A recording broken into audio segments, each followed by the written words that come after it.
If you're a parent on a waiting list to get your child into daycare, the McGuinty government has some news for you. Today, the province announced that more families will now be eligible for subsidized spaces. But actually getting your child into one of those spaces is something else altogether. Beatrice Stuckey explains.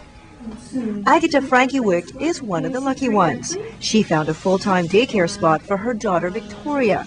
You really should put yourself on a wait list when you get pregnant, if not before. And I had never thought that I would need daycare, so I never did that. And now when I'm calling, some places wait lists are 3 years. But her partner is a chef and she's working on her master's degree. So they're living on one income and can't afford the $57 a day the daycare charges. She is hoping she will qualify for a subsidy and is optimistic that the new net income system will help her.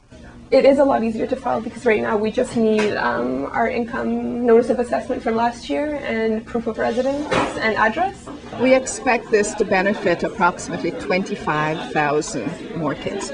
Under the new system, the province's children's services agencies will look only at a family's income. For example, a family earning $20,000 per year or less will not pay for childcare. A family with a $30,000 income will pay $4 a day. And a family earning $50,000 will pay $19 a day.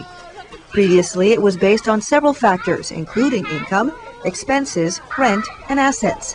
This is the good news. The bad news is we have always had fewer subsidies than we have spaces, and we have always had fewer spaces than we need. this is an ongoing problem. There are approximately 9,600 children on waiting lists, and Toronto Children's Services says with all these newly eligible families, it'll mean that these lists will get even longer. As well, if many of these families don't have to pay, it'll mean millions of dollars in losses, something the city can't afford. If we lose $15 million and it's not replaced, it would mean a service loss of almost 1,500 subsidy spaces.